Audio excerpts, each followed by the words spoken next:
Welcome to Highly Therapized, an in-depth exploration of mental health topics, unpacking them one layer at a time. I'm your host, Jenny Peterson, and today I have on Amberly Potter, and we are discussing a lot, actually, like the cost of caring, a therapist's journey through addiction, bipolar disorder, and renewal. So, Mhm. yeah, if you want to just take it away and introduce yourself. Okay. Hello. My name's Amberly Potter. I'm a licensed marriage and family therapist. I've been in the field about 10 years. Um, I also am a mom. I have three children. I've got a 15-year-old son, 10-year-old son, and I just had a baby. So he's 7 months. Another son. So Mm-hmm. lots of Okay, lots of boys. boys, yeah. Um, yeah, as we'll talk about later, probably in my story, I've got like life one, then life two. Mm-hmm. And so it Yeah, relates to the addiction story. But yeah. um So you're an I LMFT. Are you based? yes. Are you like where are you based and do you have any certificates or specialties? Yeah, so I am based in Las Vegas, Nevada. That's where I live now. But I'm from originally Washington State. So I have a Yeah. license in Washington, and we'll be talking about that one later. And I also have a license in Nevada. Okay. So both. And I don't necessarily have specialization certificates, Mhm. but in the field we do lots of training. So I have lots of different areas I like to go, but my career started working with youth. Yeah. So I did a lot with kids and trauma. Yeah. Okay. Mhm. Yeah. Well, we're talking about a lot today and we're talking a lot about your therapist journey too. Where do you feel like maybe we should start with that? Mhm. I know when we talk personally, you talk a lot about too, like grad school and not knowing the difficulties of becoming a therapist and like needing more supports. Yeah, absolutely. We can go back a little Sure. bit if you Yeah. want to start kind of back in the day. So I've actually like a writer is always what I wanted to be. I Okay. was, yeah, so that was going to be my track. I was a journalism geek and photography. In high school, you could find me in the dark room or writing Okay. stories or doing graphic design on the computer. And what I liked about it was I wrote stories that were hard hitting. So I would, high school, you Mhm. talk about date rape, that's a big deal. Oh, You talk wow. about teens with depression, that's a big deal. So I tried, as like a early age, I noticed I liked psychology a lot. And so I would tell those stories. Mhm. Um, Later in life, I decided to go into psychology because I liked how our minds developed and I wanted to kind of learn about kids, specifically in teens. Mhm. And my tumultuous growing up years, of course, isn't that so like true that as therapists, we come into the field because we have a lot of stuff we got to work on, Yep. but we don't always know that. Yep. And so that's part of the story. Grew up really hard times, and wanted to help kids see the other side of that were also going through it. Mhm. And so I go to my bachelor's degree. I switch from creative writing over to psychology. I start studying and doing my BS in psych at the University of Minnesota. So I lived there for several years.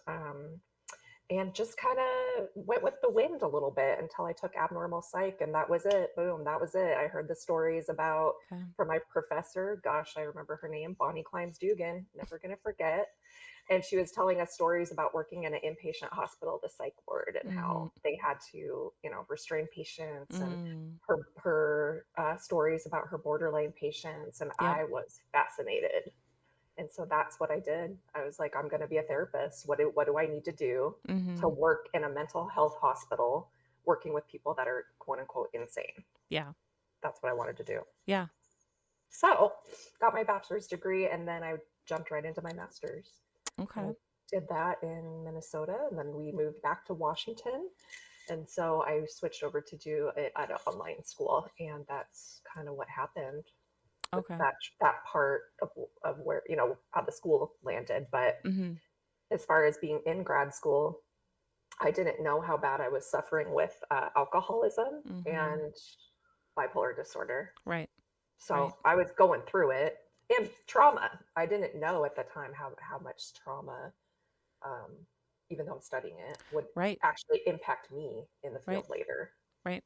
And I really appreciate you bringing that up because I'm going to be honest with you, I didn't even realize that I came from an abusive alcoholic family until I was sitting in chemical dependency family therapy Yeah, class and I was like, "Oh my god," like it was such a like a light bulb moment and I think that absolutely. also right that goes into what we know is like a lot of people who come from abusive families don't know Mhm. because that's their reality and that's the norm. Yeah, yeah, that's our reality and that's the norm. Absolutely. Yeah, and I remember sitting in grad school and, Miss Perfectionist always showed up to the T, like Mhm. cute outfits, hair done, makeup on, Mhm. always wanted to look the part. And I remember this girl would share in her classes. To me at the time, she was oversharing Okay. and she would cry. And I would be like, damn, this girl's going to struggle. Like, Mm. she has no, she really shouldn't be practicing. I remember having these judgments, Mhm. but later realizing she was probably doing what she should be doing. Right, she was doing the work. She was maybe doing the work. Yeah. I think that in my experience, I wasn't really told to go to counseling. I Mhm. wasn't even, nothing about ourselves, the person of the therapist was approached that I recall. It was more Yeah. so make sure you're ethical at all times, make sure that you don't violate these rules, which of course, make sure that you're showing up and you're never talking about yourself. Self disclosure was like Mhm. a no, no. Yeah. And I've just found a lot of those classically trained therapy programs to really not be what works in the real world. Right. Right.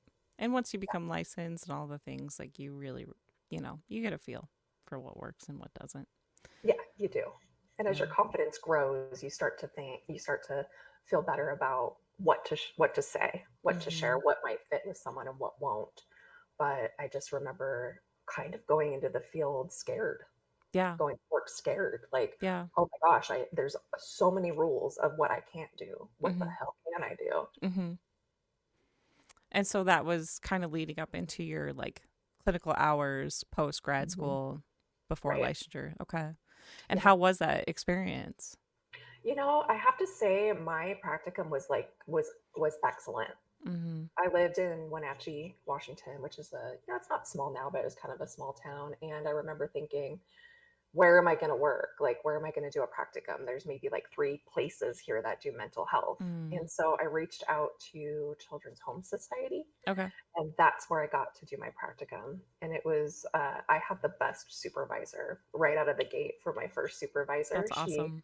She was really into attachment theory and Cool. Yeah. yes, and child parent psychotherapy and play therapy.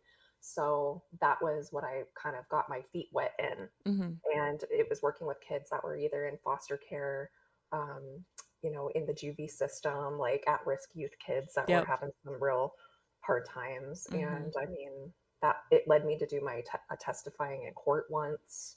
Um, I mean, I've done countless CPS calls, like Oh wow. so much systemic connection Yeah. with these Yeah. kids, right? All these sources you got to work with. So have a lot of experience with that. But what's ironic is at that time in my own personal life, I was married, and he was a professional in the medical field. Mhm. And then I had two small children.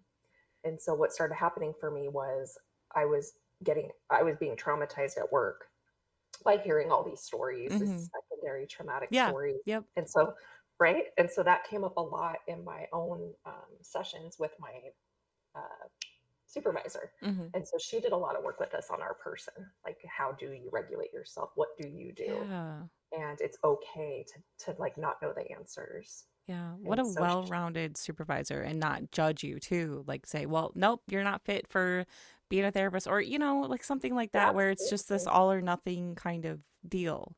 Absolutely. And I remember I've always kind of been the one to speak up Mhm. or speak out and look around the room and nobody else is speaking up about anything that they were talking shit about 2 minutes earlier. Yeah. Like, I'm just not that person. And so Mhm. I got really, she promoted that. She was like, always ask questions, like, always, you're an important, valuable person and therapist, Yeah. but being the person and the therapist at the same time. That is definitely something I value like in any supervisor is ask questions. Even if it's Hmm. research based, even if it's, empirical, ask questions. There's nothing wrong Right. with asking questions. Well, why should, I mean, and every time I've taken something face value, I feel like it bites me in my butt. Mm-hmm. I got to get deeper and ask the questions, Yeah. whatever it is. And so Yeah. it was a good out of the gate experience. And she left, after a while. The job got a lot for her too. And I just remember over a few years, like after she had left, the support was different. It Mm-hmm. became more, oh gosh, what would we say? Corporate?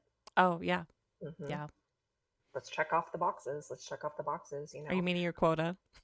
Yes, are you me? And I never hit productivity Yeah. standards Yeah. ever.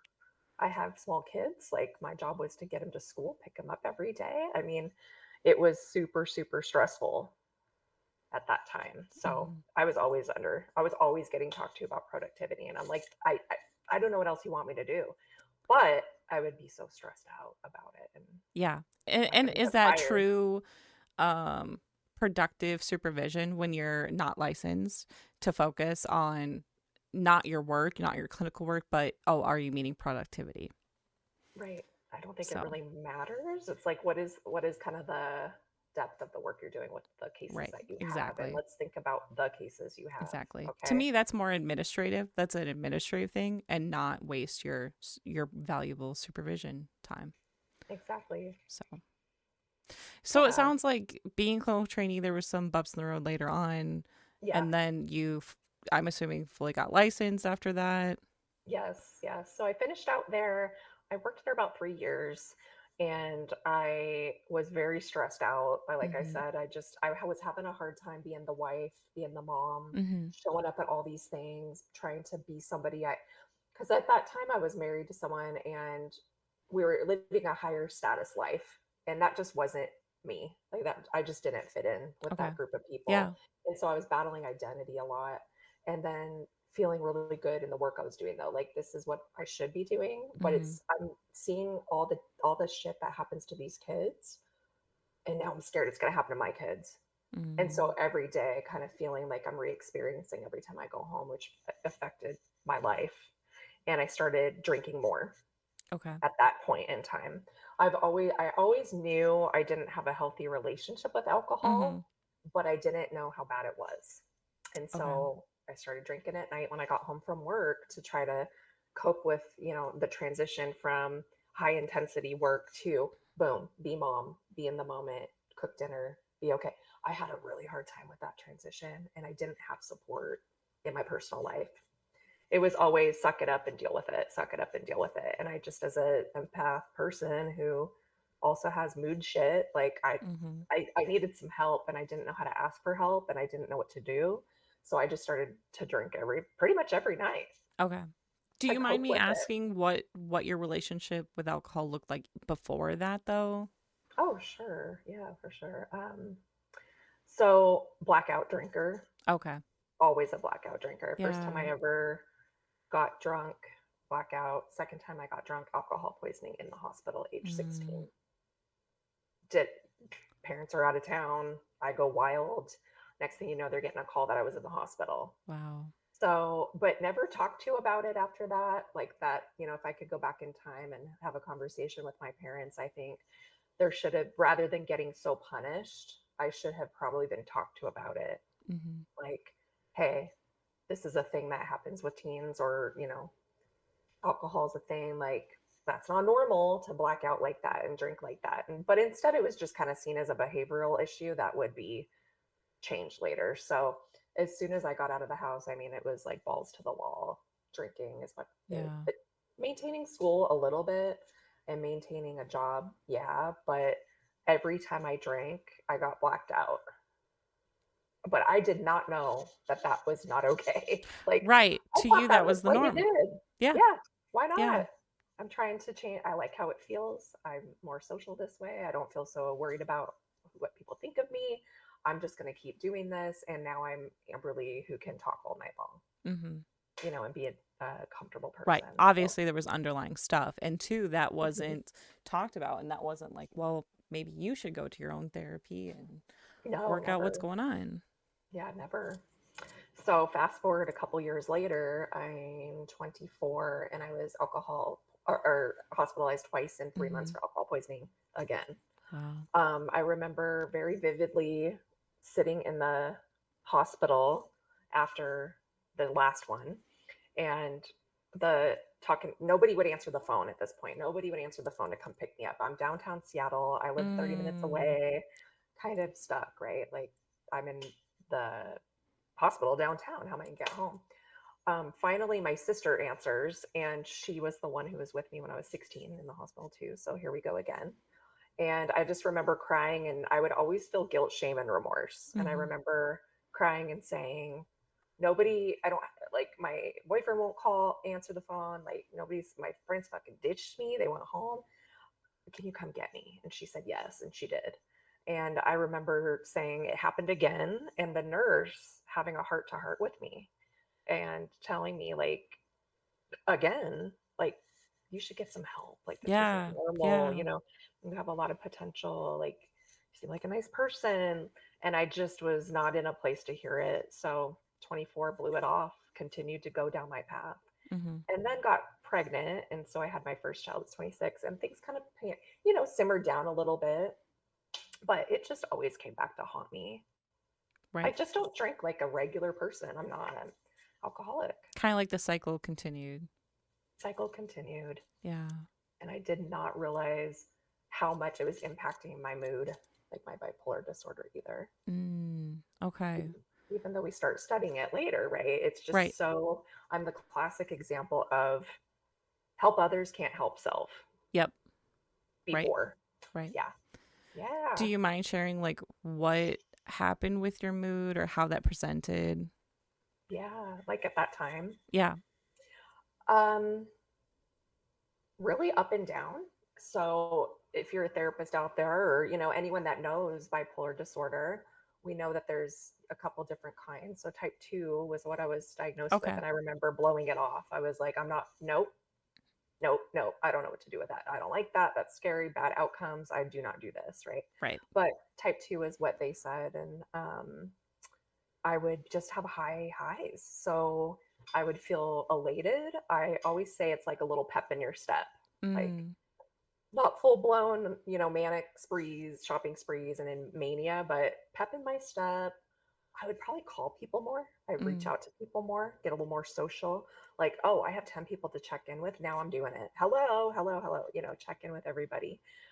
Take on more projects. So I might be doing creative writing. I might be, oh my gosh, now I'm going to be a photographer. Oh my God.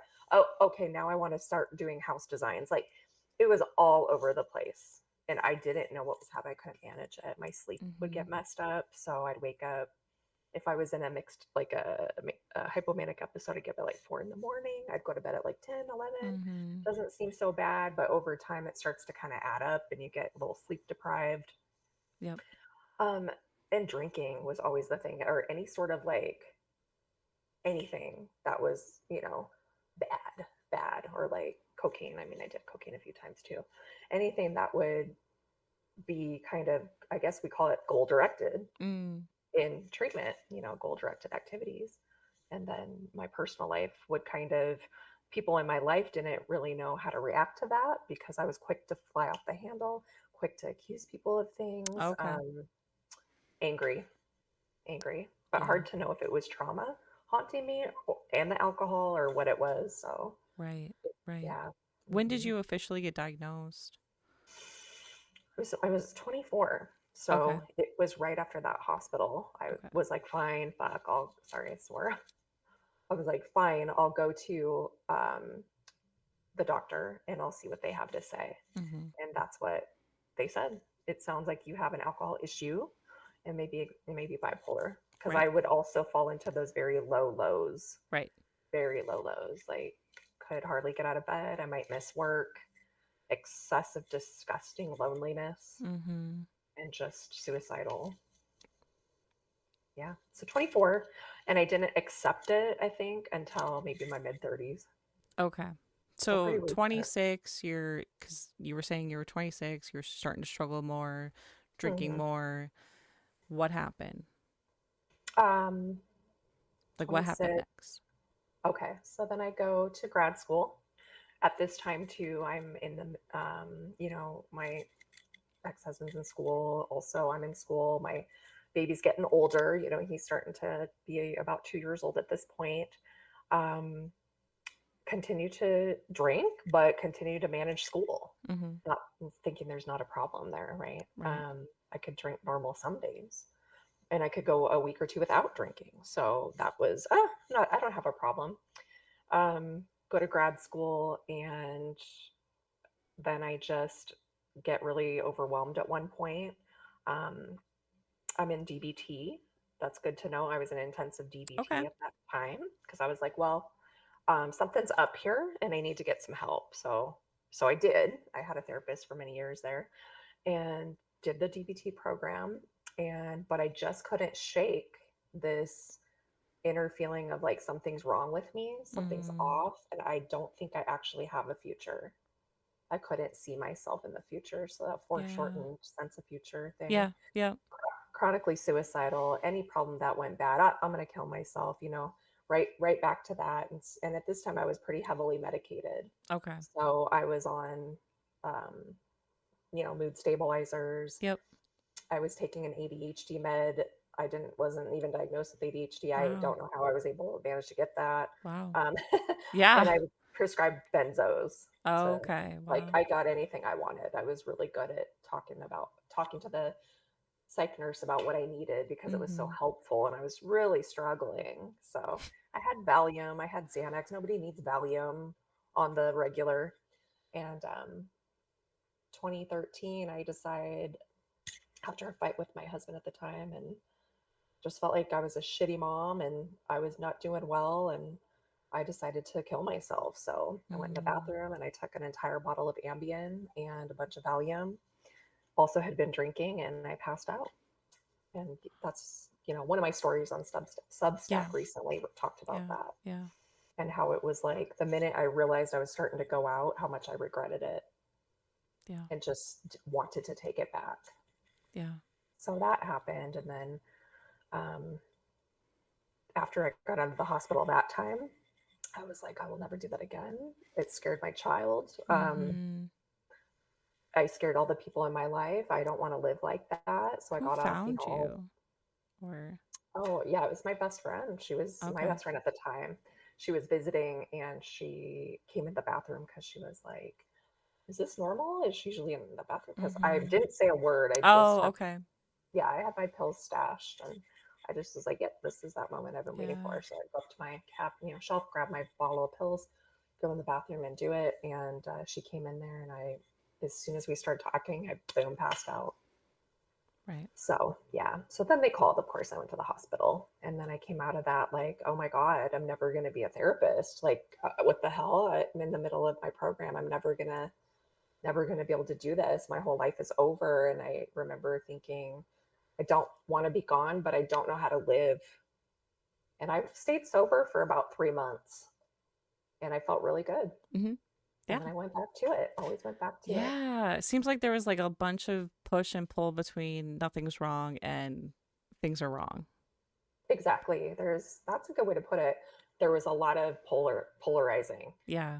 Really good, really bad, really good, really bad, back and forth all the time. I just had such a hard time managing life. Didn't Mm-hmm. I didn't know how to live, and I didn't know later that that's because I'm an addict. Right. I'm an Right. alcoholic. You I, didn't I have don't know that how to live. identity yet for Right. yourself. And I was certainly not going to own it. Right. Yeah, Right. Yeah. certainly not. Yeah. Yeah. So did okay for a little bit. Drinking kind of peaked back in, but it was super manageable. Got pregnant with my second son. We moved back out to Washington. Things are going pretty good. I Mm-hmm. think I've got a grip on life, but I'm still having these lows. I don't know what's going on. It's like nothing can make me happy. And at that time too, what I know now is after having kind of some spiritual awakening stuff, that my soul was dead. Like my soul was Mm. quiet. My soul wasn't awakened yet, and I was not living the purpose or path I was really supposed to be on. Yeah. Like forever, I was meant to do that at that time Yeah. to leave me where I am, but it was my soul kind of crying out. Yeah. Absolutely. Do you feel like you hit a rock bottom that they always say, like in, Yeah. recovery and things Like like what that? was the rock bottom? Yes. Yeah. For sure. So I'd say I've had several, but We can fast forward to like, boom, what really happened Okay. if Yeah. you If want to. yeah, I Okay. mean, if you have anything else to add up leading up to that. Well, I think leading up to that, I should mention, I left that job. So I left Children's Home Society. Mm-hmm. I decide I'm going to just blow up my life. We get divorced, move out on my own. Now, single mom raising two young, small children, helping them navigate that. I quit my job and go on to work at a crisis Wow. stabilization unit, right? All Very at once, intense like work. Yeah. within Wow. Yeah, days. that is a lot. That's a lot. Yeah, I didn't realize at the time. I was like, oh my gosh, this is going to be wonderful. This is the answer, right? Right. Every single thing of every one of those is a lot in its own. A divorce, moving, a new job. Yes. I remember, yeah, I remember thinking, oh, it's going to be, I got this. Oh, And okay. I did kind Yeah. of, but I was coping very poorly. Yeah. My mom at that time too was suffering with pancreatic cancer. So we didn't know how long she had to live. And Mm. so that was the crux for me. It was really, I could not deal with that. It was extremely painful. And so that happened. And I start working as the only therapist at this crisis unit. That's Oh my about, gosh. Were you was licensed starting, at the time too, or? I was getting my license. Okay. I think at that time I was going to get it in like 2 months. I just needed a few more Okay. hours. Because I was gonna say that's a So lot for someone who, just like alone, like you're yeah, it was a clinical lot. trainee or whatever. Like that's a lot, but It was. So it was, we were starting from ground up. I mean, building, nothing was in it when I started. Number three employee hired. Like it was grassroots level there. hmm. And I worked under this psychologist. She was really well educated and great, but she noticed something was wrong with me. She was like, you disappear for hours on end. Hmm. Like truly at that time, I wasn't disappearing to, she thought I was going to get high. Oh. I wasn't. I was going to counseling appointments. I was going to the divorce court. I Mm-hmm. was visiting my kids at school to make sure they were Right. okay. I had just been moving. I mean, my whole life got turned upside down. She didn't Absolutely. really know that, but to be fair, I was drinking at night and I was taking Xanax to in the morning to cope with the shakes. So Mm-hmm. she wasn't totally wrong, but wasn't disappearing to to do what she thought I was doing.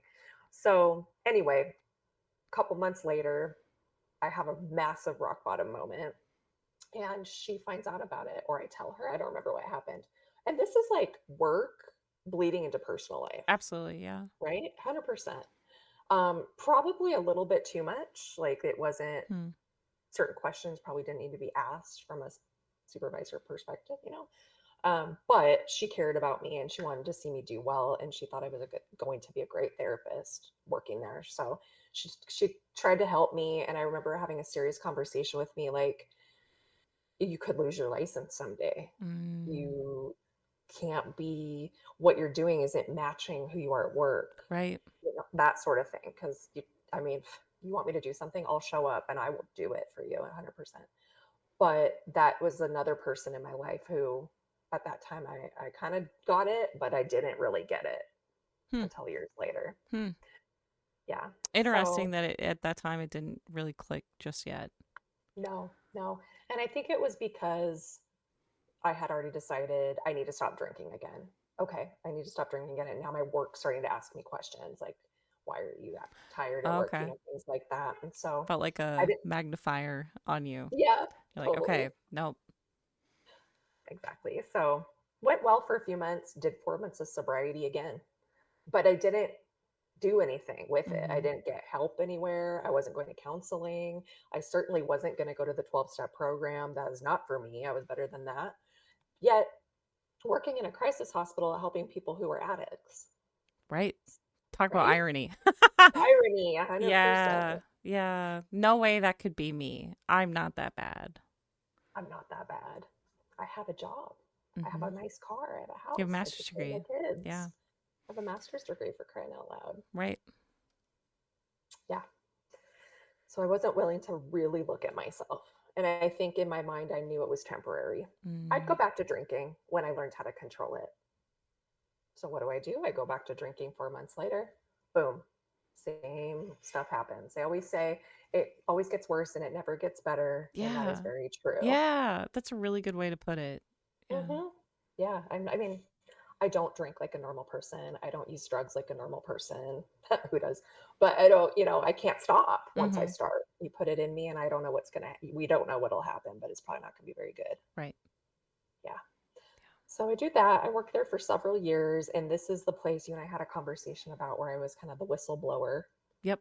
I ended up, so here we go. I was promoted to supervisor, clinical supervisor, and ran this place with a couple other folks. And we were pretty green. We were like newly licensed in our field, didn't really know. We were trying to follow guidance, and corporate, which just wasn't super helpful. And the executive director at the time was pretty abusive. And Yep. so this resulted in trauma from work, lots of staff being traumatized, people terrified of her. And I decided enough was enough, and we're going to say something to Mm-hmm. CEO. Mm-hmm. So gather up people, get all these letters together, speaking to the abuse. We Yep. show video about it that she got caught doing. Um, we personally write letters, and I'm genuinely concerned about her mental health because suicide and hurt was a part of her vocabulary every day. If we didn't do something she wanted, it was I'm suicidal. That's not okay. Yeah. So we bring Yep. it up. She does get walked off the property, but not a lot changes at the facility. And so I end up leaving. Simultaneously was trying to build a private practice. So Yeah. left, launched into that. This is the midst of COVID 2020. Yep. Another big life change during COVID. Absolutely. Yeah, really And stressful. to just go, just to go through with having people in power abuse that power, and Hmm. and then on top of it being in a mental health field. I know. I know. I mean, at least I hid mine. Okay. Kind of. Yeah, for the most part, right? But it's like, yeah, that was it was scary to go to work. I remember feeling stressed all the time. Like, whose job's on the chopping block today? Mm-hmm. Who's going to get yelled at today? Yep. How are we going to get gaslit now? Yep. There's Yep. all You sorts. just It was walk in scary, and your stomach drops. pretty much. Yeah. And then I stopped being so scared. And I was like, we need to all pull together and make some change because our clients aren't going to be, they're going to suffer because we are not doing well. How can we Mm-hmm. take care of other people? Yeah. So there's a little bit of change, but I ended up leaving, and I ended up having my own mental health crisis kind of at the end of that. That Mm-hmm. resulted in me going to the ER. And I remember I'd been struggling that year. My mom had died. Huge, huge stress and sadness on me, and navigating still my kids and this high career and being on Mm-hmm. call 24/7. It was just too much pressure for me. Yeah. And so I couldn't keep the balls juggled anymore. And so I had started drinking a lot more again. And I met a guy that was supposedly in recovery and really wasn't. And so he introduced me to some hard drugs. And Mm-hmm. so I started using with him and kind of just thought, eh, whatever. But what I see now is, oh my gosh, my use was escalating. Yeah. Now Yeah. I'm a therapist in private practice working at home during COVID Mm-hmm. using illegal drugs. Right. Yeah.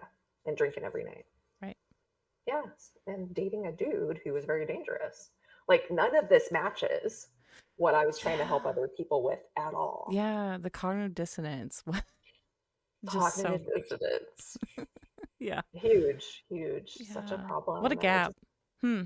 know What do you think contributed to that at the time? which part. Just that, like, that gap of like you're helping people, but then you're not like Mm, admitting your, you know, mhm. this dangerous Like, behavior and like this behavior is mhm. going on. Oh gosh, a couple of things. So one, I thought it was a phase. Oh, Okay. okay. Yeah. I'll Okay. grow out of this. I'm going to grow out of this phase. It's just COVID. It's just stressful. Another was, well, which goes with that is I'll get a grip on it. I can quit Just let, anytime. I can quit anytime. Yeah. I've got this. Another was if I asked for help, what does that mean for my profession? Am I going to lose my license? Mm, If I admit to all these things that I'm doing that I shouldn't be doing, even if I say I have bipolar disorder and I'm really struggling, am I going to lose my license? right. Right? Am I Yeah. going to be punished? Yeah. And the truth is, yeah, you're probably going to be punished. And that did happen. Mm-hmm. So we'll get into that. But I think other parts too was just life was going so much faster than I was able to kind of keep up. And I needed to support my two kids. I couldn't Mm-hmm. quit work. Like I couldn't go work somewhere else. Of course, like I couldn't. I wouldn't be able to pay the bills. I Right. mean, it was already hard enough as it was. What does it mean if I let go of substances? Like, what am I going to do with my free time? How am I Yeah. going to cope with all this stuff I'm going through? Yeah, That is a lot. Yeah. just ask. Yeah, I know. But it Just ask also me is for like help. you're just like digging the hole deeper at the same time. Absolutely. Yeah, absolutely.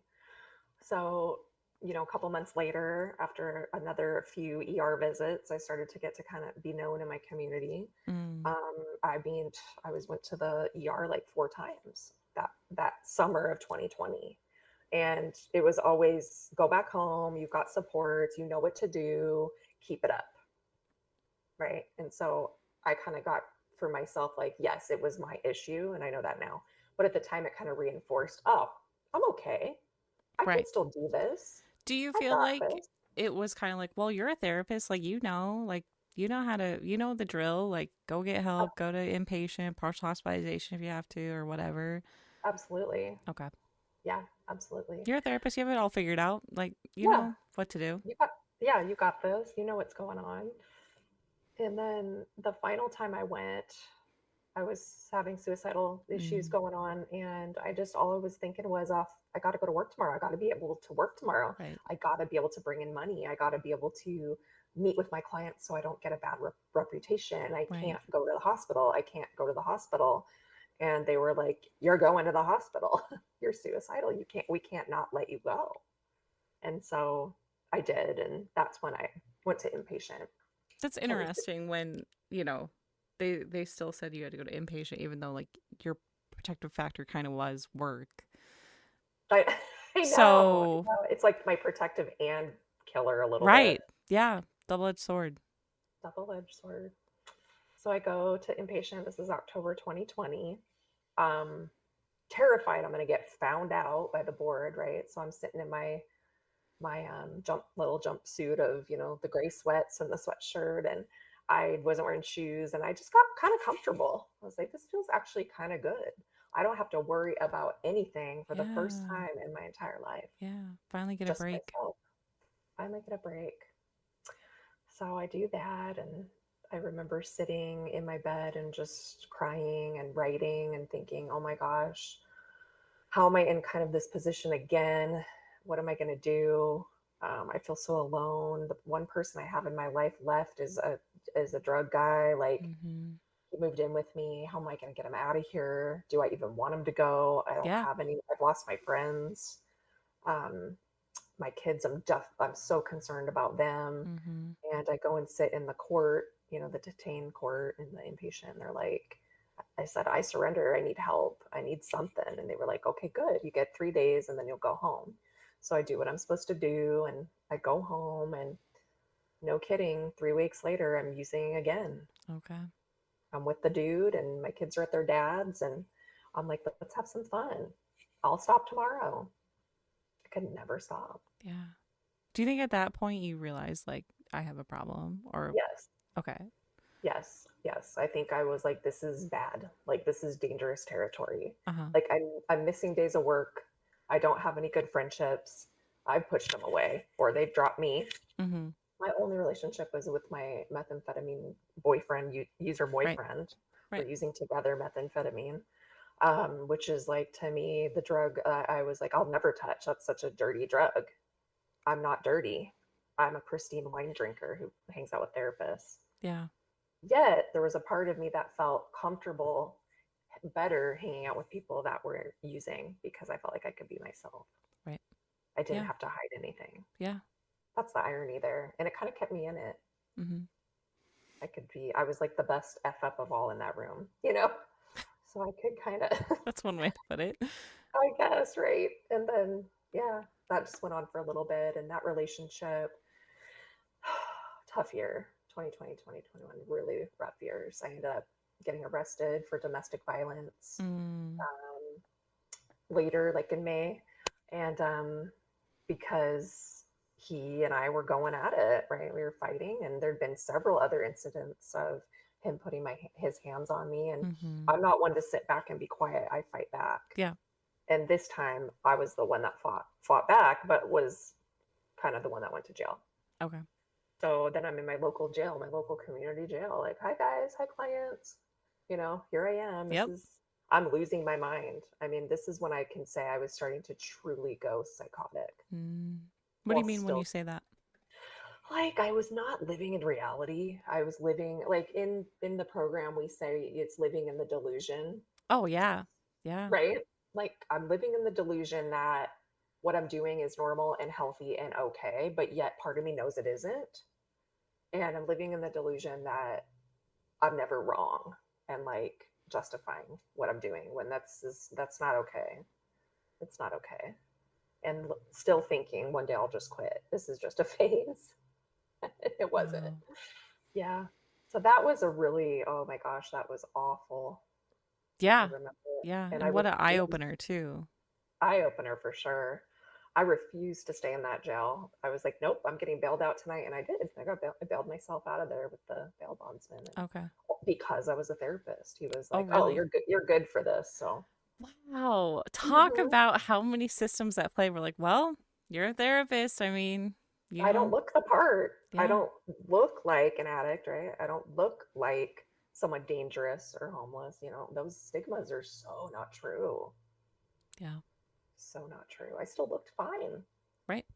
Yeah, even though I'm screaming, and I would scream at people, and I was, anger, quick to anger, and I mean, I certainly don't go up without a fight. So that's kind of the psychotic part of it. But he didn't get a charge at that time.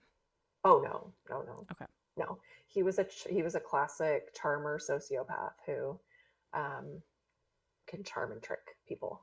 Yeah. It was chaos the minute until they show up, the cops, right?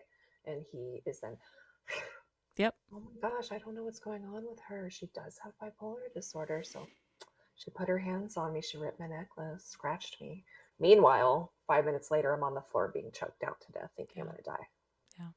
So that to me was an unforgivable experience, and the law enforcement in that town failed me that day. Yeah. Absolutely, Yeah. they should have known better. Such narcissistic abuse. Horrible, horrible. I'll never forgive some. I shouldn't say that. I'm very forgiving about things now, and I do know I had a big role to play, but that was an injustice for me Mm-hmm. and perpetuated why. And I remember telling the female cop that arrested me, "This is why I don't ask for help. This is why women do not call 911, because you're tricked by this guy over here." Yeah. Yeah. So, Reactive abuse. I mean, really. mm-hmm. Reactive abuse, yeah, it was terrible. So that was that. You would think that was the last of it, right? But it wasn't. So we end up having another blowout a few weeks later So because, you of get course, back together. yes. Oh, I'm not done. Okay. Right? Right. Right. And that's, I that don't is get the it cycle. when I look back at it, and I think it was just like we had some sort of sick attachment obsession Totally. that was so strange. And, like, if we wanted to go the spiritual route, I know for a fact him and I have a soul contract, some Mm. sort of karmic contract and relationship from before, and we were supposed to meet to, like, launch growth within each other. Yeah. I don't know where he's at now. Don't want to know. Right. But what I do know is that that was the catalyst for me to get my shit together. Yeah. So you get back together and you're out of jail. What Hmm. happens next? Yeah, so he had moved out, and so we were trying to kind of still be together, but living in separate Mm-hmm. places. Um, Take my kids to go visit the guy, because they actually, what was weird was they had a very close relationship. Like, Hmm. this guy was never mean to my children Right. that I knew, right? He was not mean to them. He had an okay side, and the kids kind of liked him. And so I was like, oh, well, we'll go see him. We just can't drink like normal people. We can't be regular. So there's fighting.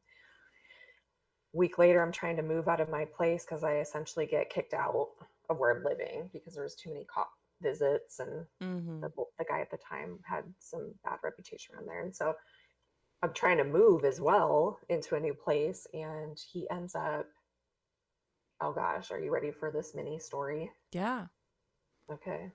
So he and I get together and the kids are at their dad's, and we're packing up the place and we decide, let's go to the bar. Like, Hmm. okay, go to the bar. We'd stopped using crystal meth together. We go to the bar. We're like, well, at least we're not getting high, right? Right. Well, 20 drinks in and we're pretty drunk.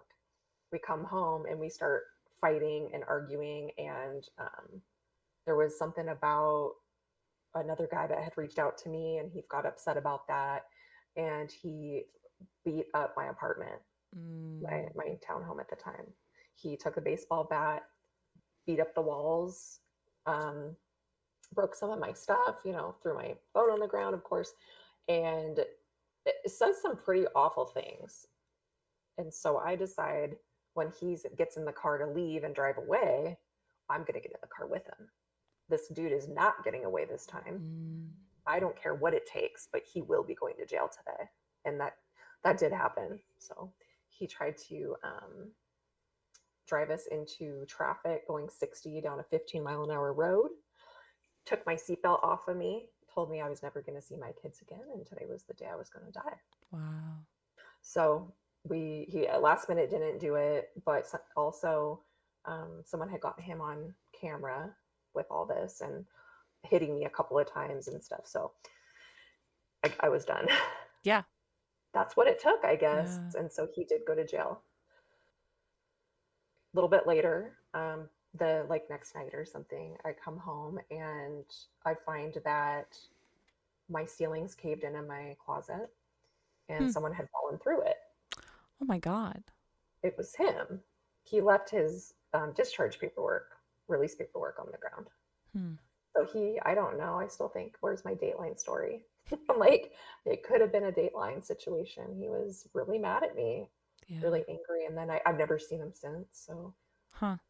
ever since he's been gone. And then fast forward, moving into a new apartment, still trying to work as a therapist.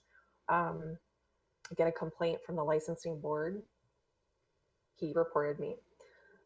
Now the fear, right? I'm getting fearful of Yeah. here it's coming. It's all coming down. This is what I was worried about. This is what I've been warned about. What Mm-hmm. am I going to do? So that's a different little story we can get into if you want. But I just want to say that year 2021, 2022 was really rough. I was alone a lot. And that's when Yeah. my drinking progressed and I was drinking in the mornings Yeah. and I was Absolutely. drinking every day. And that's all I cared about. And then I went to rehab in July of that year. So Okay. Yeah. yeah, So that was really your breaking point. I think so. I think Yeah. so. I mean, that was one of them. I continued to drink through that year and I had so many interpersonal problems and Mm-hmm. it was not good. And my kids ended up having to kind of start taking care of themselves and they saw me Okay. drunk too many times. Yeah. When I didn't have them, I would be often using and I just couldn't escape it. Yeah. So it came down in June 2022. I had gotten into an altercation outside a bar and that was filmed and someone submitted that to the Department of Health and that's what got me kind of popped. Not his report. His report was part of it, but Okay. it wasn't as much weight held, I think, Hmm. because he was a boyfriend, right? He was an ex. Right. Right. So I said some of when I finally was truthful and I stopped hiding, I said, yeah, some of the things he said were true, but like some of them really weren't. Right. Okay. But the fight outside, that was video. Yeah, I mean, 100% I did that. So, but then I was in treatment by the time DOH came at me. Okay. So I was like, well, yeah, I've given up the ghost So at this really point. just everything was coming to a head. Yes, I would say so. Yeah. So the Yeah, board, we can get into that now. Like, so the board yeah, comes in and they have, when you get a complaint from the board says these are all the allegations against you. Please tell yes. your side of the story. I'm Hmm. assuming that was for you. And so did Hmm. you have to write back and respond? And I did, yeah. yeah. So there was actually three reports in total against my license. Okay. First one was in 2020 after that hospital stay Mm-hmm. because it was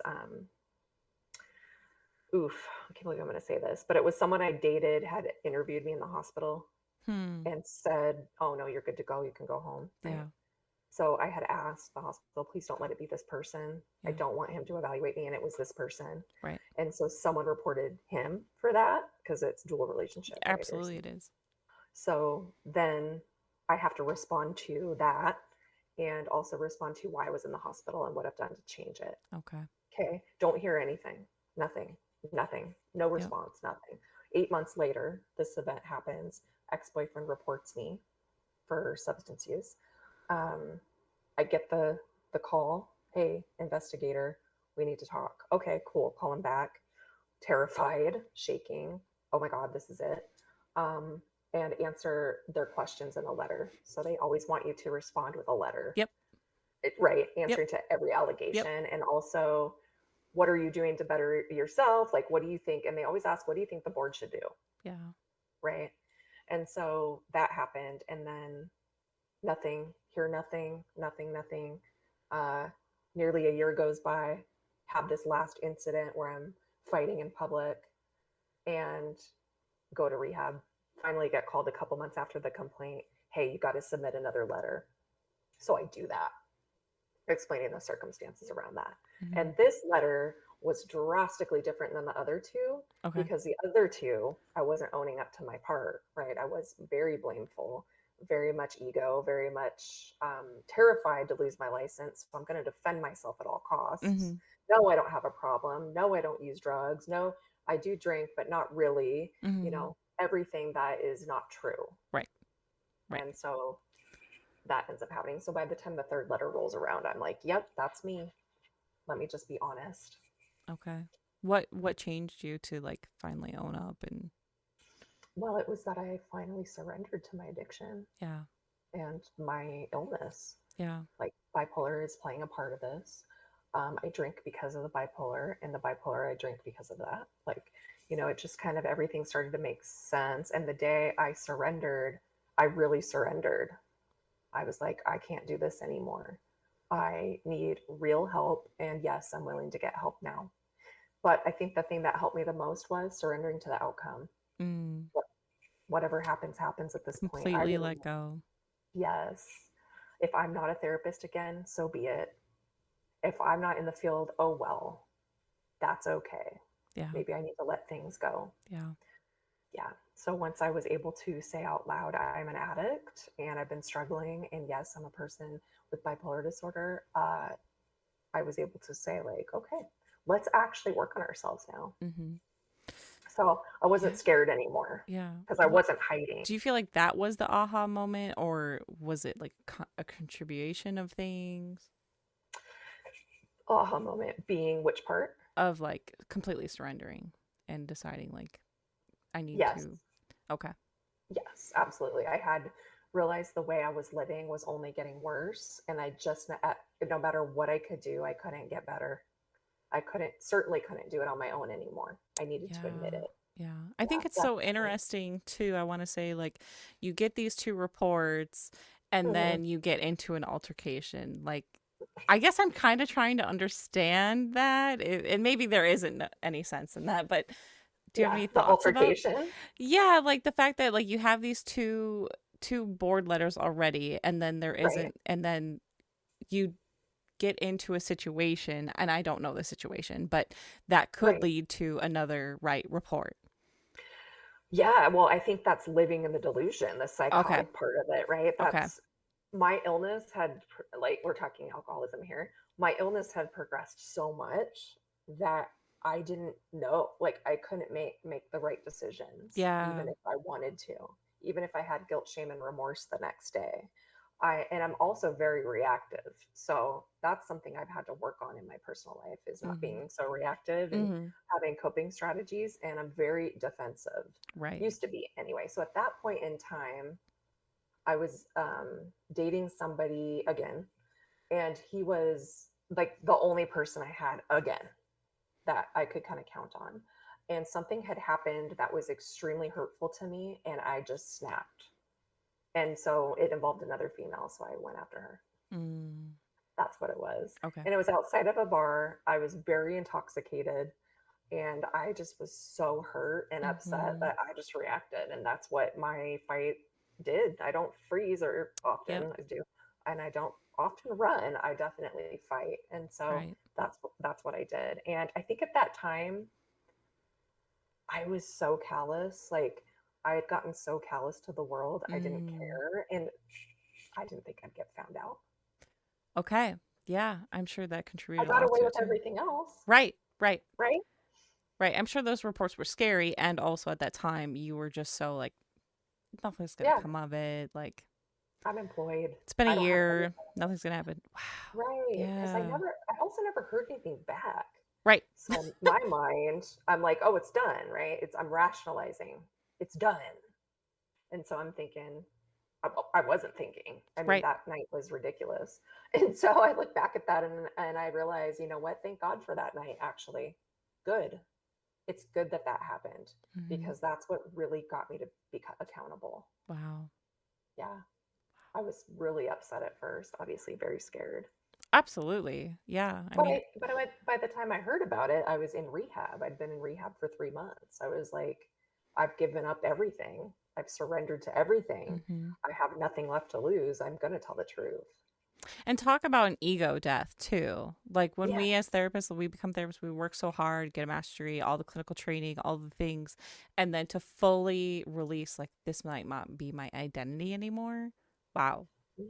Exactly. That's a good point. Yeah. Yeah. I was willing to let it go. I Yeah. was willing to let what I was meant to be or who would be to happen. Hmm. But that's happened.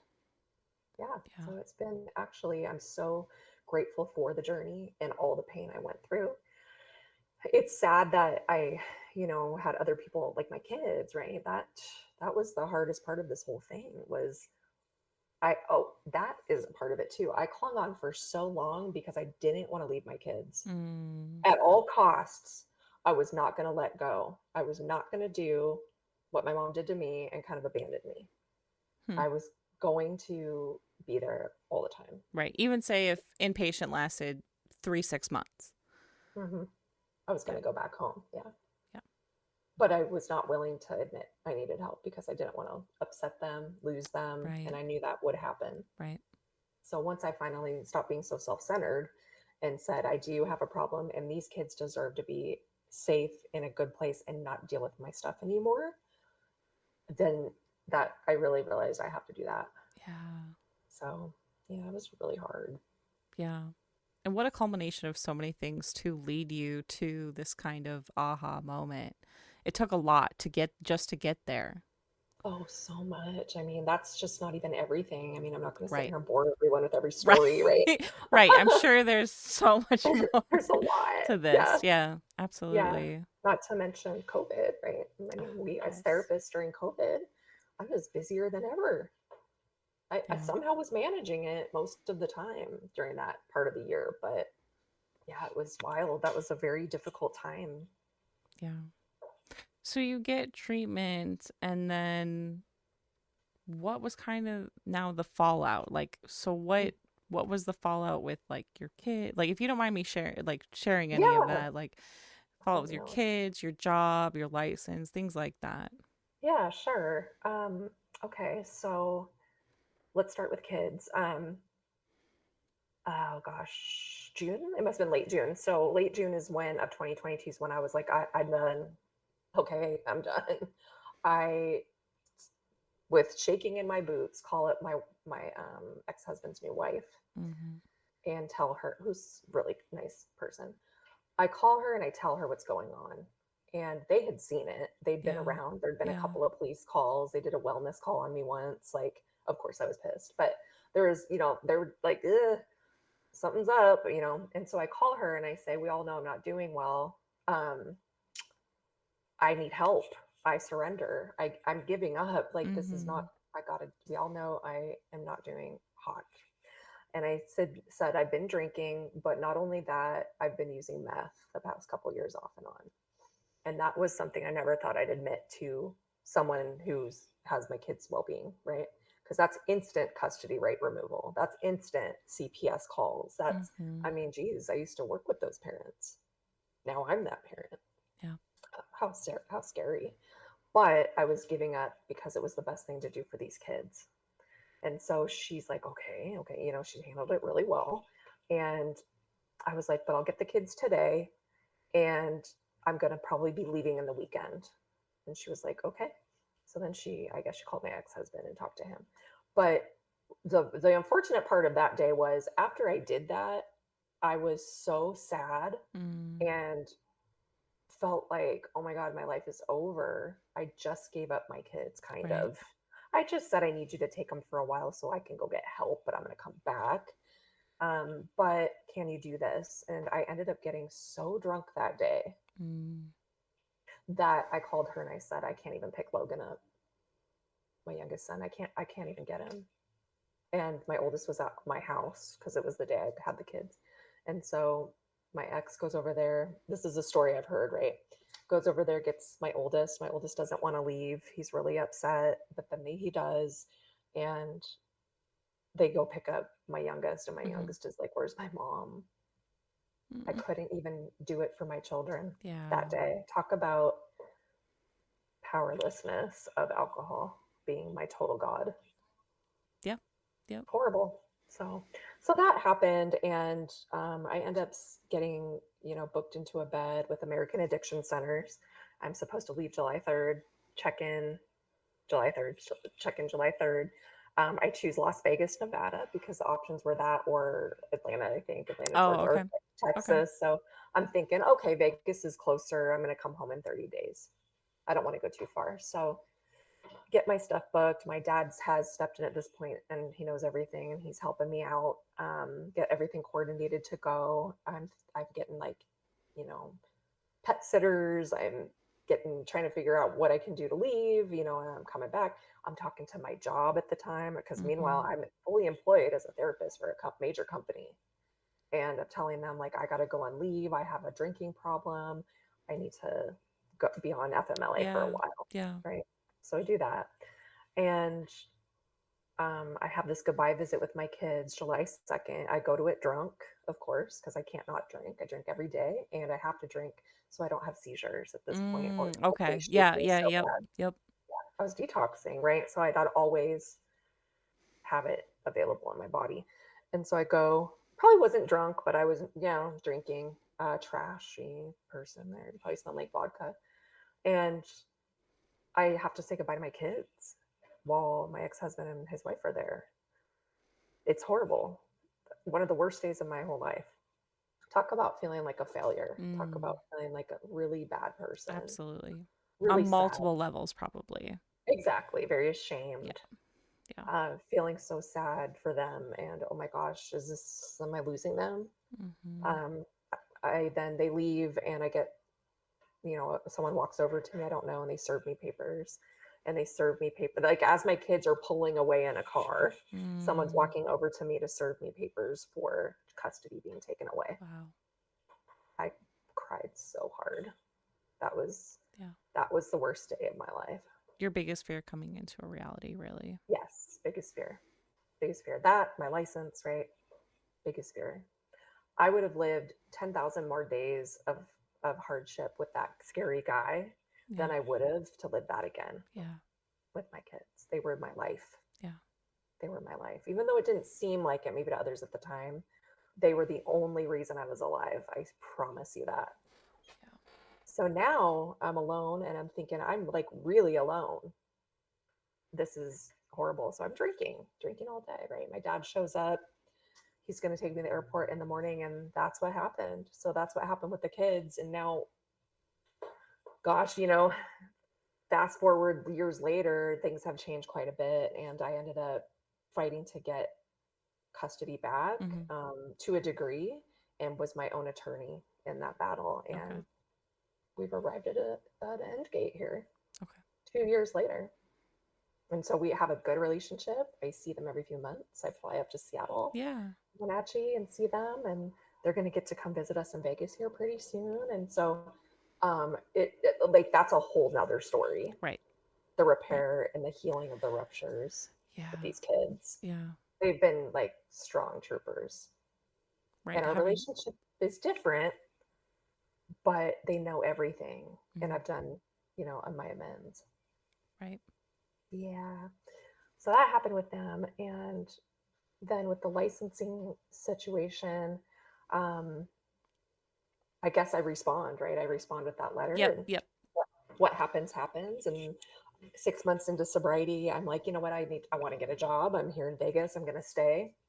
So I get a job working at an inpatient hospital, Mm-hmm. but I'm doing court liaison work. So I'm working with the detained Okay. patients, getting up in front of the judge, talking about why they should not stay or why they Mm-hmm. should stay in the hospital. And then I finally get a letter in the mail that that year about, hey, we're still investigating your license. Mm. Here's what we need to do. So you need to show up for a psychological evaluation, Mm. and then we'll go from there. So I do it. Interesting. Okay. Mhm. Yeah. So 4, was it 4 years?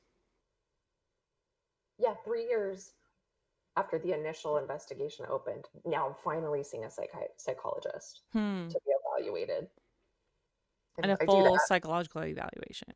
right, like 2 hours, Yep. a full thing, Yeah. right? So I'm honest. I tell the truth. Yeah. I answer all the questions, Yeah. and they come back. The attorney comes back for the state, comes back with me with okay. So this is August, January. I hear back. Think about that. How long that Wow. is. Yeah. And at this time, I'm like, well, I don't have anything against my license. I'm going to work. So I get hired for another company that I'm still with today, and they support my recovery 100%. Totally. Yeah. And so I got a job, and I'm like, well, what will be, will be. I'm just going to see, I'm still going to work. I also apply for my license in Nevada, tell the truth, get my license.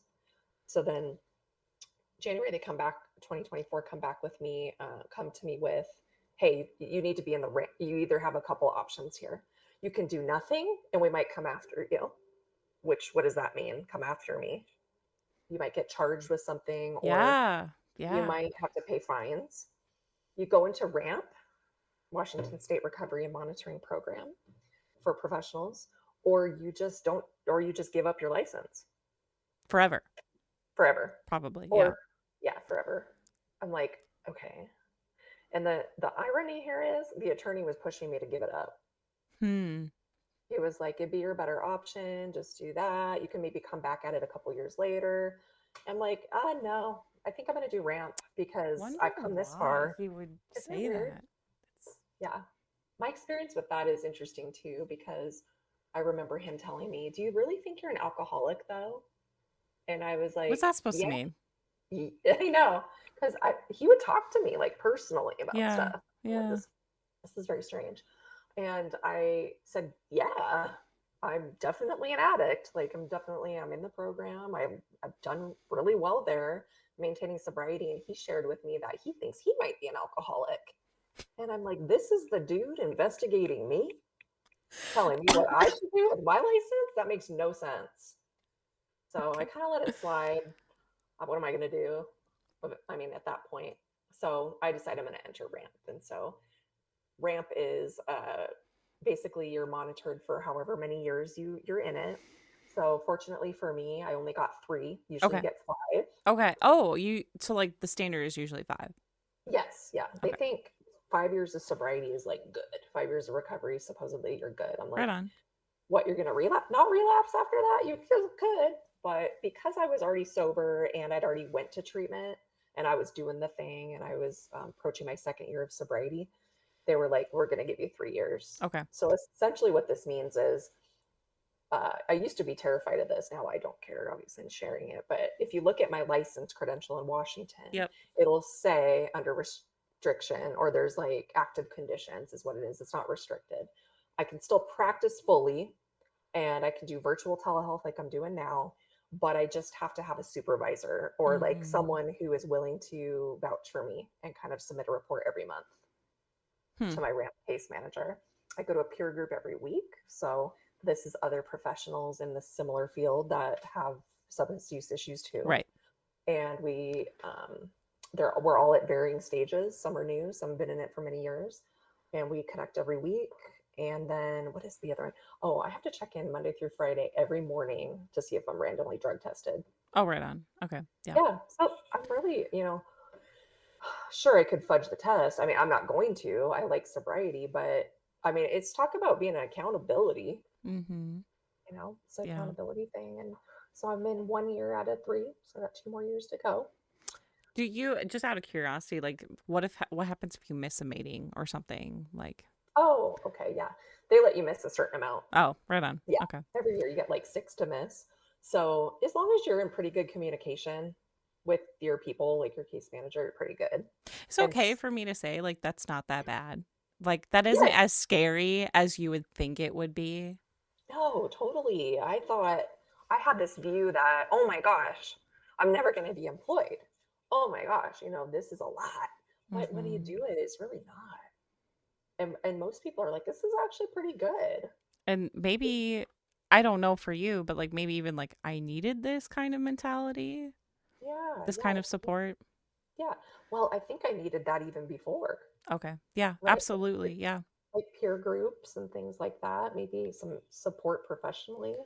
I mean, even though you're a Yeah, therapist, like I feel like being a therapist adds that extra layer of things. And because it is, I personally, I feel like it is an identity.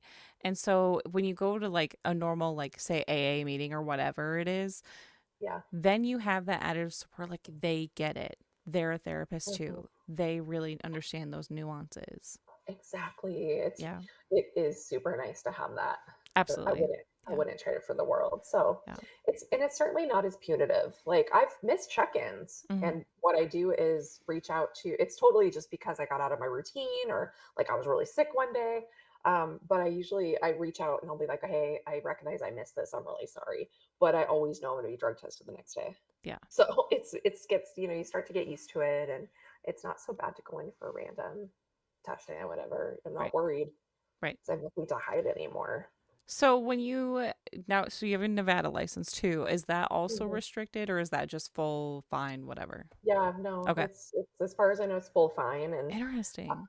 isn't it? And so I thought the right thing to do would be to notify them. Like, Right. so they knew I had Yeah. investigations, and I Yep. had told them, I moved here because I had treatment and I stayed in Vegas, and so I got the reciprocity license, of course, because I've been in Washington for years. And I let them know. I sent an email to the proper LMFT board and let them know what's going on. Hey, I am in ramp. I haven't heard a peep back. Hmm. Nothing. So I'll probably reach out again just to make sure, hey, just a reminder, because Yeah. I'm willing to do what they need me to do too. But I think it's also because I never had an issue here in this state. Yeah. I would have. No, I don't know. I don't know how that works. I don't know either. Yeah, that's really As long, interesting though. I know, I Or feel like, maybe it's like, well, you're in the program through them. Like, why does it matter for us? yeah, You know, I I think don't know, so. but Exactly. I think reaching out at least to let them know, and I will definitely follow up. I think every year I'll send, hey, I still on ramp. But yeah, nothing, yeah. nothing. So this big scary thing Right. turned into being not really that scary. Right. Right. And it's true. The DOH is looking out for the public safety. Absolutely. We Absolutely. get that, right? We're not supposed to cause harm. So for me to say I'm hungover in a session, not feeling good, am I causing direct harm? Probably not. But am I the best therapist? No. So could it be harmful? Maybe. I don't Mhm. know. I hope Mhm. not. And who But it's knows, just like maybe if there was blind spots at that time, I don't know. But exactly. Clearly, I was blind spotted in my own life. So right. it's like Yeah. who knows. So I Yeah. think I get that part, and I was willing to kind of be like, yeah, it's fair, it makes sense. So the funny thing is if you look at my license, you can click on the conditions and it shows you exactly what happened. So Yeah. it'll say, admitted to using controlled substance, blah blah blah blah blah. Yeah. So the public is able to be aware of that, which And is that's mixed feelings about that. absolutely. Yeah. Yeah. Yeah. And also though, this can be a strength of yours. Yes. You've walked the walk. Literally, yeah. Yeah. Absolutely. I know a heck of a lot more than I did when I was, sitting in the treatment center working 5 years ago. Oh, yeah. I Yeah. can relate a lot more. And what I do know is when somebody comes to me and they're really struggling with alcohol use, and you can tell they're ashamed to talk about it, and I give them just a little bit of self disclosure of, hey, look, I've been there too. I had to get well. I'm a Mhm. person in recovery.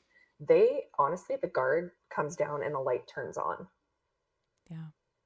I think. I mean, that's what I witnessed. Oh, yeah. And it's Absolutely. been made my job so much easier and better. And I feel like I'm living in my I'm living in my purpose.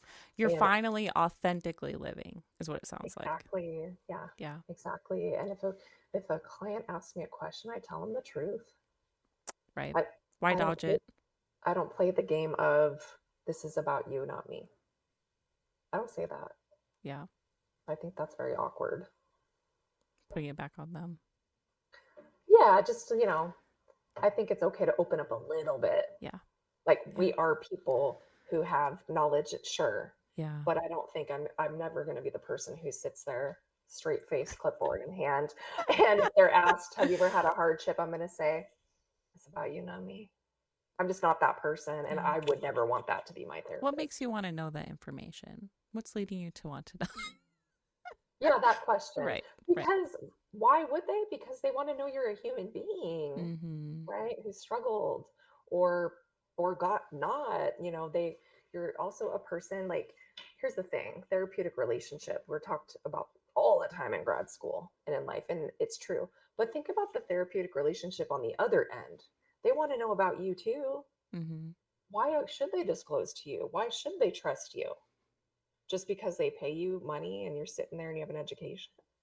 Right. I think you need to give people a reason to trust you. Yeah. So, do you mind me asking how long do you have left with that program, by the way? I wanted to ask that.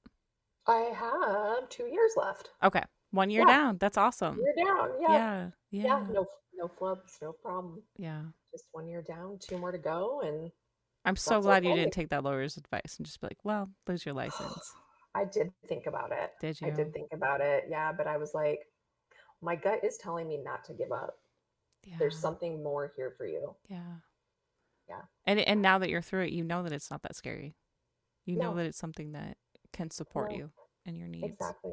I would So, love to help other people who think they might have a problem and just want some extra help. yeah. Know that if you admit it and you just get the help, like you're probably going to be okay. Don't let it get to where I went. Oh my goodness. I mean, geez. Well, I think your story is so unique, especially to me, is because like that added layer of being a therapist. And like I feel like in our field a lot of the time, like there's this kind of like unsaid classism of like, well, I'm Mhm. a therapist, I have it all together.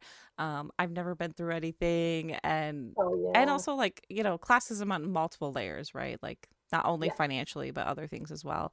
And so Yes.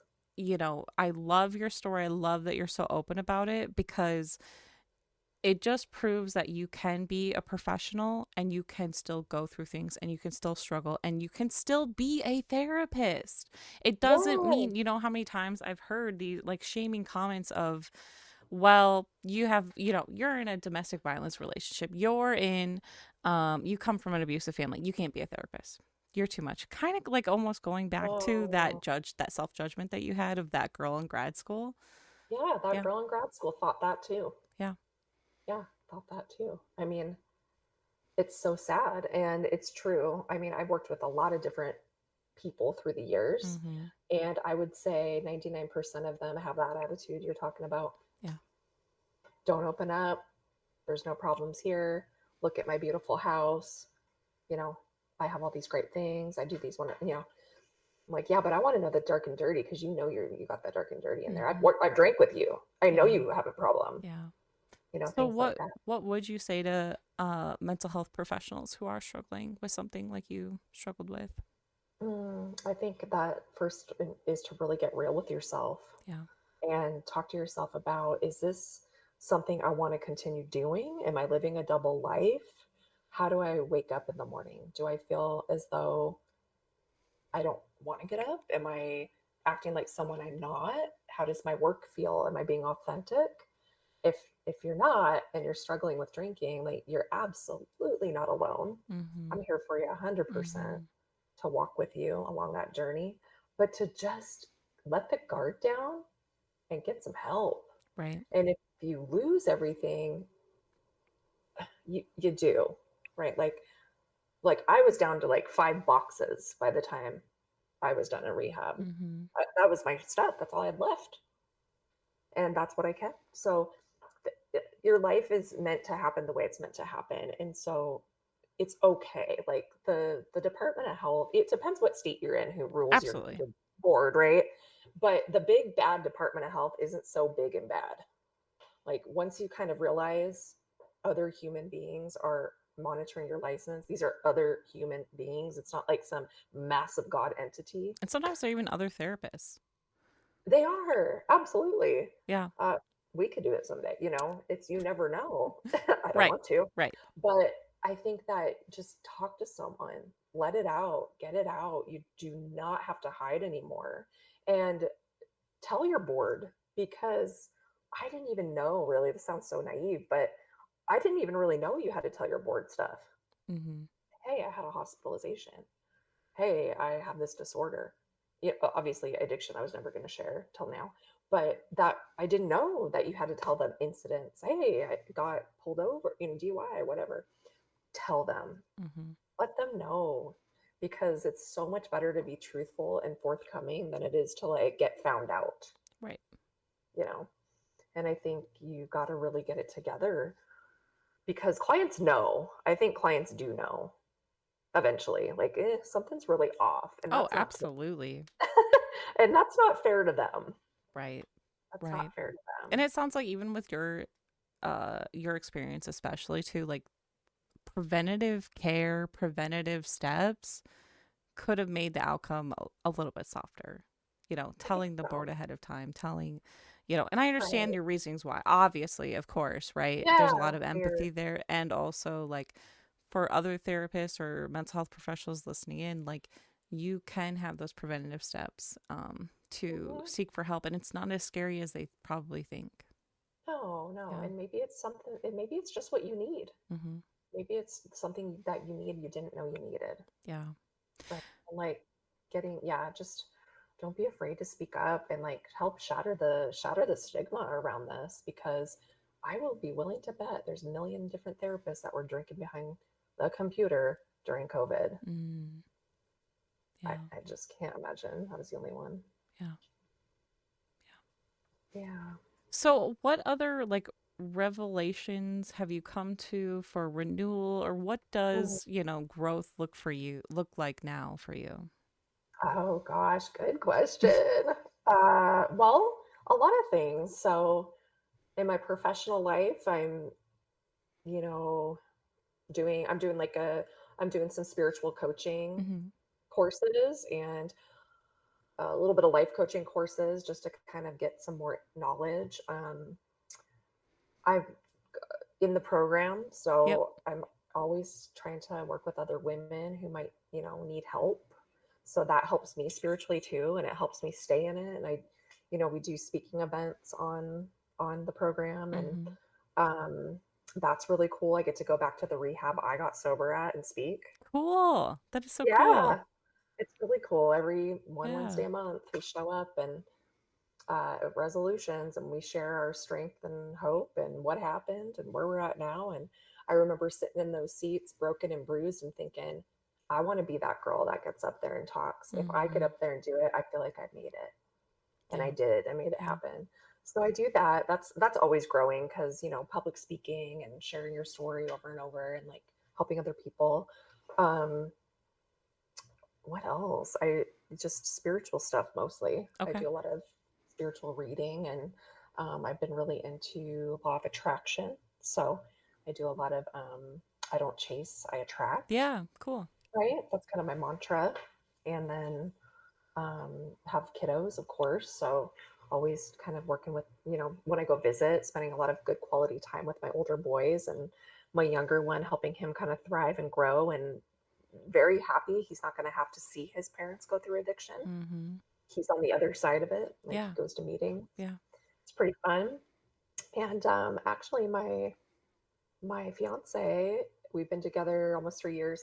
He's going to go to school to become an addiction counselor, Cool. and we're going to open a practice in the next few years together. That would be awesome. So that's our plan. That is so Yeah, cool. that's our plan. So he's got his own story Mm-hmm. of recovery, and he's got an amazing mindset. So that's what he's doing, and so that's kind of where we're growing right now. And Yeah. A lot of um, plans too for the future, like things to look ahead mhm. for. Like your life didn't end, and that is No, so it didn't wonderful. end. It didn't end, and it could have many times. Yeah. And I'm so grateful for the hardships and the experiences and the tears and the wine drinking nights alone. Like, it just kind of got me to where I'm meant to be, I think. Right. Right. Yeah, A once I gave catalyst, up. caterpillar turning into its butterfly. That's right. Absolutely. Yeah. Yeah. And you have a Absolutely. baby now too, a fresh baby. Oh, yes, a fresh guy. Yep. Yep. Never thought at 40 I'd have a baby, but here Oh we my are. gosh. Yeah. I know. It's Well, pretty cool though. I've learned a lot since the last few years. So yeah. always growing, always checking out new stuff. I love stoicism. I think that's got me through a lot of really hard times. So Yeah. I definitely have adopted the mentality of turn the obstacle into an opportunity. Right. 100%. Right. And talk Yeah, about just like a 180 from where you were I know. to where you are now. Absolutely. Yeah. 5 years ago, oh my goodness. And I look back at pictures and I think, oh, I didn't know, like how I knew nothing. Mm. I knew Like, nothing. Yet how was, did you not know, maybe? yeah, how did I not know? And how did I let myself get wrapped up in this shenanigans? Yeah. Yeah. I mean, it's so true. Like, hindsight is 2020. Um, you look back on pictures of yourself back in dark places and you're like, how did I not realize at the time what I was going through and That's right. not make a change at that time? Why did it take this or that or whatever? That's right. And I think from what I've learned in my, spiritual path is Mm-hmm. that's just what was meant to be. You can't escape it. Yeah. You can't Yeah. escape it. And so I look back and I pay attention now too. It doesn't happen as much as it used to, but the reoccurring patterns, like why do I keep being faced with this same hardship? Hmm. This Yeah. same theme keeps showing up. Well, my belief is that in this lifetime, those are the karmic debts, or that's like what we're supposed to kind of battle Right. to Right. move on into the next step spiritually. Yeah. Yeah. Yeah. So it sounds like, spirituality has been such a huge part of your growing and just your changing for your own self. Um, Yes. is there any other like learnings or grounding mantras that you have now that kind of helps you to stay sane in all of this? Yeah. Yeah, absolutely. It's going to sound kind of cliche, but the serenity prayer. Okay, yeah, Okay, absolutely. Yeah. right? That one. So when I first got sober, that I really started adopting that. I mean, that's been around in my life here and there, but I really feel the words. Like when I say it, I feel it. And I really try to do it. And so if I'm getting a little bit spun out of control on certain things, because it does happen, Totally. I Yeah. will, right? I'll stop myself, take a few breaths, and I'll recite that prayer. Right. God, grant me the serenity. Like, and I do actually feel serenity most of the time these Yeah. days, which is really incredible. That is I awesome. never thought in a million years I would. The other one is, I don't chase, I attract, which I truly believe. Like, once I stopped chasing people Mhm. or careers or, you know, chasing them away, like, doing all that, I kind of just was like, let me be open minded, and what comes to me will come to me. Mhm. Yeah, that's a good one. Yeah. Yeah. I like that a lot. Hmm. Yeah. And I think I've shared with you like I personally haven't had addiction on my side except for my family but I Yeah, think the serenity prayer can definitely be grounding in its own. And very like that much. kind of like I'm huge with my clients of like what are the things you can control and what are the things that Hmm. are outside of your control, which could Yeah, be also very absolutely. grounding. Yeah. Yeah, and if you really take time to break it down and really think about it, don't just say it, Mhm. really believe it. Really Totally. start thinking about it. It's very helpful. Yeah. Another one too is it's called the fourth step prayer. So it's in the 12 steps. It's really about letting go of resentments, and it's Mm. really about not like kind of forgiving others, right? Recognizing that others have issues too, and I have to give them grace for that. I mean, I need to learn to let go. I need Yeah. to kind of just forgive and forget Yeah. and let go a little bit, and just treat people kindly despite it. I mean, I'm not saying let others wreck your boundaries and treat you like garbage, but this is a great example. Is when I first went to treatment, I would do prayers or reach, I never said like my God is not, I don't call him God. Like my God is something else. I just say a higher power. And so when I started doing prayer or higher power reach outs, I guess, to people that I may have been upset with. Mhm. And that helped. So if Okay. I'm upset with someone, I just do a little prayer reach out for that. Like, let them have safety and security. I'm safe and secure. It's Hmm. okay. I thank them for what happened, and that was extremely helpful too. Okay. Yeah. Yeah. And Hmm. I really do appreciate too that you said like just because everything is peaceful right now and you're over such a huge hump that you've had in your life, it doesn't mean that there still is chaos somewhat in your life or that can come in. Oh yeah, for sure. Yeah. We're all human. I mean, human being who worries about regular daily things Right. at times, right? Nowhere Absolutely. near catastrophic as what it Yeah. was by any means. But yeah, I mean, it's been rough the past couple of years too. I mean, we had our court stuff, Mhm. battling for kiddos. Like, we've had to really come to some good agreements there. I mean, that was not easy. That was Absolutely. brutal, Yeah. super brutal. So Yeah. any other like key takeaways or anything else that you want to talk about Hmm, before we head out that we might have missed? sure. So hard to say. I think it's just, you know, it's that whole statement of like, don't suffer in silence. Right. It doesn't have to get that bad. It's also okay to identify as an alcoholic or addict. Mhm. I hear a lot lately of these like people who want to just be sober curious. Oh, fine, whatever. And I'm not that. If I go to the program, that means that I'm worse than you, Right. or I'm just as bad as you. Like, Right. I don't believe that. Don't believe that. Just because you go to a meeting doesn't mean you're any worse or better than anyone else. Right. Get some help, get some community. And I think for new therapists, right, going into the field, Totally. get help. Mhm. Like, do the work on yourself Yeah. and place yourself in places where you do get to have support. Don't tolerate corporate abuse. You do not have to do that. Yeah. There's a Yeah. place for you, and everything, it's possible, and you can do it for yourself someday if you really want to. But reach out to people that get it, Mhm. and share your secrets. Yeah. Finding your community is so Mhm. important. And it's really For ironic sure. that you say like um share the secrets because before I met with you, I had on the podcast Dr. Heather Gonzalez, who she has bipolar 1, and Ah, she's a behavioral analyst, not a therapist, but still, in the therapy field. oh yeah, Um, and we talked heavily about how secrets live in darkness and they thrive in darkness, and that is where abuse and lies thrive. Is when we're absolutely. silent, is when we are not talking and we are not building Mhm. that community. Yeah. Yeah. Don't, yeah, secrets die in the light. Like, I just had Yeah. this little article I posted with that on there. And it's so true. I mean, I've been watching people in my life reveal these dark secrets they've had their whole life, and be accepted for that. And you can see incredible growth within them. And like, oh my gosh, the worst of the worst didn't happen. The Mm-hmm. committee in my mind told me it was going to be really bad, Yeah. but that committee is often wrong or not accurate. So yeah, for Absolutely. sure. Yeah. Sharing your secrets with someone trusted is like the best freedom you can ever have. It's such a relief too. It can be when you have somebody that you Absolutely. trust. That's right. That's Yeah. right. So interesting. Those two messages Yeah, intertwine. So, yeah. that's really good.